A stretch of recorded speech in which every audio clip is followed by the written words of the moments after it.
Today on Off the Hinges, relax, pour yourself a drink, and unwind from your week as I take the next 20 minutes to answer your questions and share stories about this week's trade. I'm joined by a special guest, and I have my whiskey in hand. I'm so glad you made it. Are you ready? Let's slide into the vault.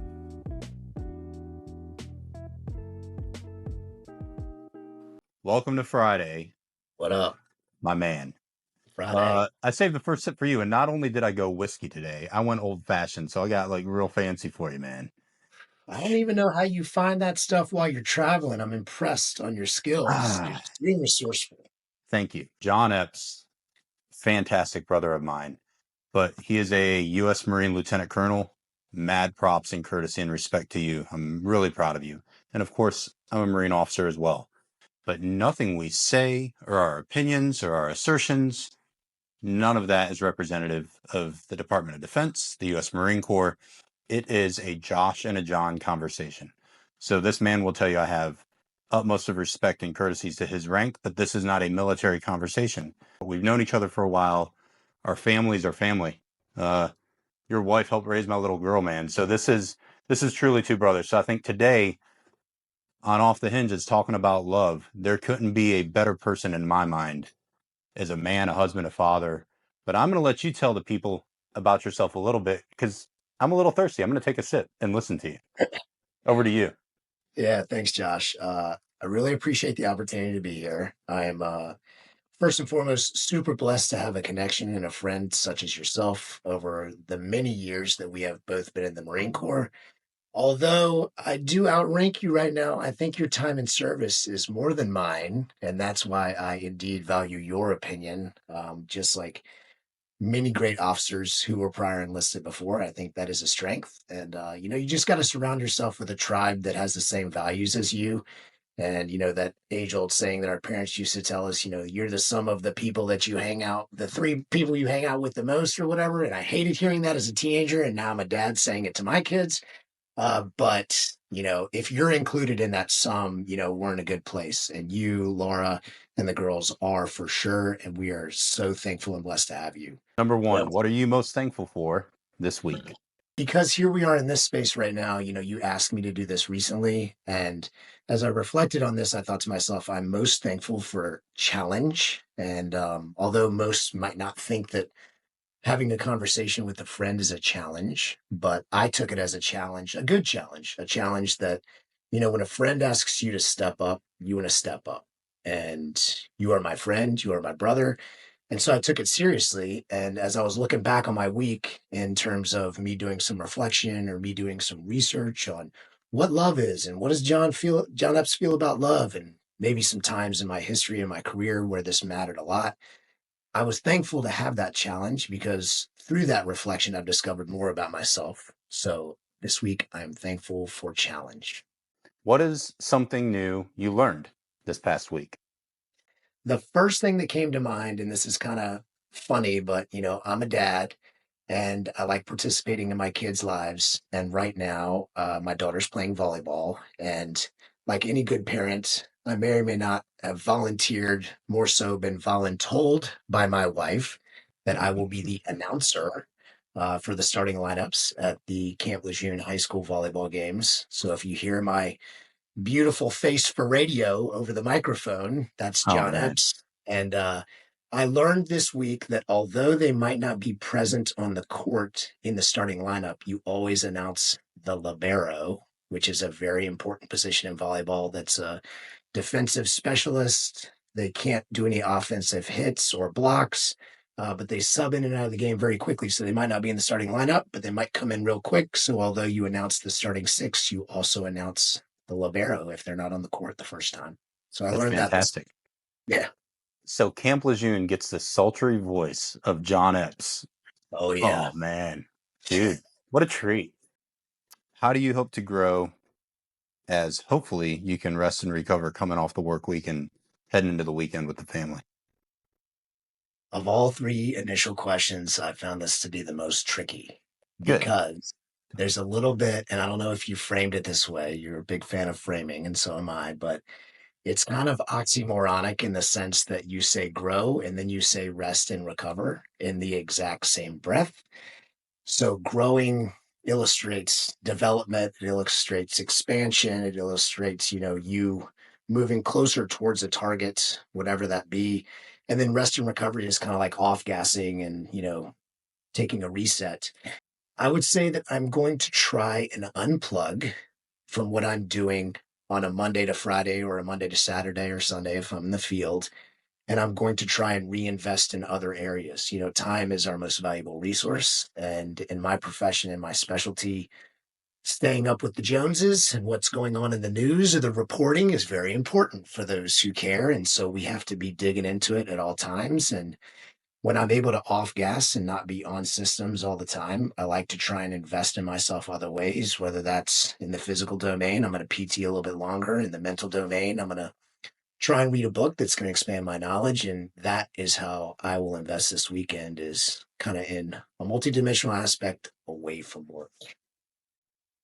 Bobby Sue. So, as I tee this up for Bobby Sue is one of the facilitators with College of Executive Coaching. John and I have both gone through their curriculum. But when she found out that I was going to host you, she was through the roof. So she was like, "Oh, my husband and I are going to listen once this drops." And she said, "Can you please share the story of you two finding each other in a class living half a world away?" And she said it was such beautiful synchronicity and a beautiful expression of love. So to tip the hat to her, and because we do love you, we're going to honor your question slash prompt slash, I guess we're going to do it because we respect our elders. So Bobby Sue, John's got an answer for you, maybe. What you got? Oh my gosh, Bobby Sue, big shout out. Yeah. And I'm thankful that you have poured back into Josh as he's doing this, because I know this is not the first question that you submitted. So, first off, a huge thank you to supporting your students and the College of Executive Coaching for what they're pouring into us as future and current leadership coaches and executive coaches. Great, great curriculum. So, yeah, I mean, Josh is a world away right now, and I'm on the East Coast in the United States. And unbeknownst to us, we were both in this same curriculum and we dialed into a Zoom call together. And then the tiles started showing up and I saw Josh Morano. And then I'm immediately in my chat saying, "Yo, what up, dude? What are you doing over here, man?" And then we've got this background thing going on. But I mean, the attentive coaches know, like, when people light up, it's one of the competencies. You're supposed to see what's on the face of those people that are around you. And she could tell. And Josh and I were going back and forth. And I think the coolest thing about it was, and this is probably what, I don't know, maybe she wants us to get into it, but it's going to be a theme, I think, in this evening's discussion is, in order to illustrate love at its most primal state, you have to illustrate a level of vulnerability. And so, Josh and I have known each other for a long time. We've both been through hard times. We both shared some very hard stories with each other. We're both involved in our kids' lives together. Our wives know each other. We have so many pieces of interconnected tissue, but it didn't just happen overnight. It happened over a long time. And Mm-hmm. I do love Josh, and I don't throw that term around loosely, which I feel like is something else that may come up tonight. Is that, when you tell somebody that you love them, what does that truly mean? And so the vulnerable aspect of it is, it was either maybe initially or at the end of that class, because they were like, somebody in the chat said, "Tell us more about the bromance." And, I mean, hey, it is what it is. But Josh and I have no problem being in front of a group of strangers on a Zoom call saying, "I love you, man. I love you, brother." And I think that's kind of missing from a lot of places today. Mm-hmm. People willing to be vulnerable, or people that just throw around that term too loosely. But when we say it, we mean it. And I think, in our tone of voice and our eye contact and our physical expressions on the other end, even if it is a camera, we reconnected, and that rekindling has brought us back together. And I think it's truly divine, honestly, is somebody put us in that class together, because we can sign up for all types of different classes, but somebody put us in that class together. And I'm really thankful that they did, because I love you, dude. And I'm really happy to be on this journey with you. Love you as well, my friend. John and I share such a aligned perspective on the word love, and love being much more of an action than just a word. But the word is important too, and how you say it. And I think the actions that follow are really important. And the way I would frame it is, we like to have a healthy balance and a warmth in our love to each other and to others. Granted, that love can deepen through some trust and relationship and shared experiences, as it should. There's levels and layers to how deeply you can love someone, clearly. But I think there's probably an overuse and underuse and a balance of love. An overuse would probably be, I guess you could say, maybe some emotional promiscuity would be a good way to capture it. I would say an underuse would be emotional isolation, and neither one of those is healthy. But a Right. warm balance of genuine, sincere authenticity in your love for all others, but specific connections can be deeper. And that's what I feel we share.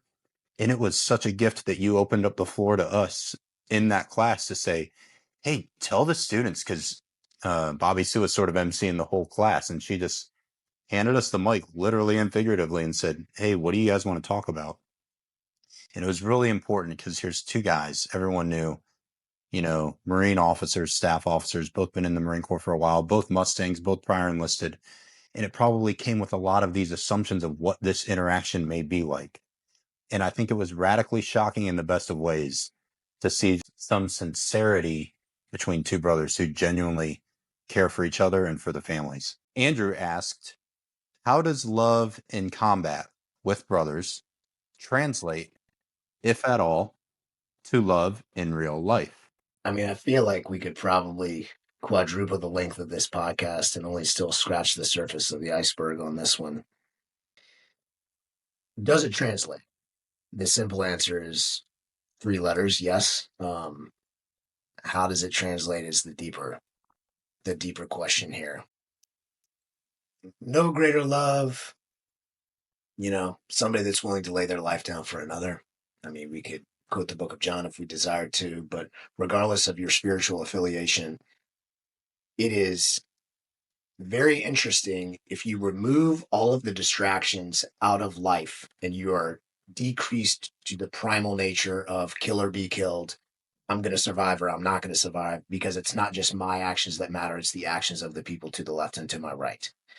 And currently, I feel like whether it's love for another, a friend, or love for a spouse in today's society, I think that's kind of lost on a lot of people. And, Mm-hmm. sometimes I go to sleep thinking that I wish people could remember that. And it definitely translates because I think when you're in that scenario and you have to potentially put yourself at risk for somebody else to keep them more safe, to create a safe place or a safe event, you understand what true sacrifice is. And, I mean, it can cause a lot of different feelings and emotions. And once you've experienced those feelings and emotions, whether or not you're calloused from them or whether or not you learn from them, it helps you, if you explore it appropriately, to be a better lover. And I don't mean a lover in the sense of just a spouse, I mean a lover in just the sense of a friend or a father or a son or a brother, sister, mother, etc. It just helps you understand that space a lot more. I mean, it doesn't take a whole lot of scrolling on Instagram or social media for you to run across a post where somebody's saying, like, I hope you got your 3 a.m. friend. And who's going to be your 3 a.m. friend? The guy that you're going to call at 3 a.m. or whatever metaphor or cinema you want to use. We got to go hurt some people. Whose car are we taking? Like, I'm going to be that guy for you. You're going to be that guy for me. It's lost on a lot of people, but regardless of your experience, when you train and when you go to a place, understanding that you may need to sacrifice yourself for another to the extent of extinction, I'm going to expire because I'm going to put myself into a position of sacrifice. It translates into a world of different things when you come back. Life just seems so much simpler. You understand that all of the things that people are chatting about and all the things that people are posting and people are opinionated on don't necessarily matter because there should be something central. There should be a foundation that holds firm amongst everything else. And so I think it definitely translates back into real life, definitely translates back into love on so many different levels. Um, I'm not hopeful that everybody could have those experiences because there's a lot of baggage there, but I wish people would remember what that sacrifice leads to, which is, I think, being a better lover in general. For John, how is your hair so much more beautiful than Josh's? Well, They asked you, so I guess you got to answer. Like, what's your secret, man? What's the deal? I mean, I don't know. I mean, many of us are blessed with things, but I First mean, of all, why are you trying to pit us against each other? Is first and foremost, and inflation also, is the price of product is through the roof right now. So I had to go short recently, you know? yeah. You know what? Next question. That's what we're gonna do because we can drive this train. Thanks. Okay. So this next question, I'm gonna read it slowly because the friend that shared it, man, she has a really huge heart. So I'll leave it unnamed out of respect for this. But she said, after being in a past negative relationship that ended up in a divorce where this lady loved her husband, her former husband, a lot more than he loved her. And as a result of that, they divorced, and it was pretty hurtful for her. She said that someone gave her advice on the back end of that, that you need to love the one who loves you more. And she said, what are your thoughts on loving the one who loves you more?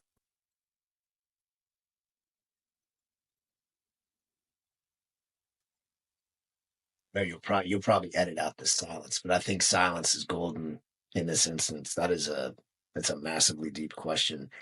My It is. first, yeah, my first inclination is to say, anonymous questioner, I don't know who you are, but I would say that it's awesome that you would ask this question because at the basis of it, you're illustrating the vulnerability required for yourself to, seek and understand and know, which a lot of people wouldn't put themselves out there. They wouldn't ask that question. So good on you. I think at the heart of that is loving yourself is very, very important. And if you're not loving yourself, then you're not able to love others. Um, the second thing that comes to mind in this is, you know, since this was a spouse relationship, but I think the same translates into choosing friends and selecting friends, is you have to set that on the appropriate foundation first. And if it's not set on the appropriate foundation, then anything that's built upon that is fragile and has the potential to break, regardless of good intentions in the future. Because love is hard, man. Like if I had to name the podcast, like love is hard, dude. It's freaking hard. If you're gonna do love right, it's gonna be hard. It's gonna be tough conversations. It's gonna be sacrifice, and it is not easy. What does self love look like in an action? Am I patient with myself in my growth, in my journey? Am I kind and gracious to myself when I mess up? Um, so you can be hard on yourself and you should have a standard, but are you self deprecating or can you give yourself some grace in the growth that you need in life and realize that you're just a human? Here's the deal. If I could leave everybody with just one thought, if you find yourself in the comparison trap, if you are tempted to fall into the comparison trap, get the heck out of there. Like just exit immediately. Pull the red ripcord, get out. If you're trying to keep up with the Joneses and you're putting that model like on you, like wrong. It's not the same. They aren't going through the same things. They haven't dealt with the same things. They're in the same walk of life. Like, don't do that. Stay in your box. So if you're like going in the comparison trap, like we out. We out.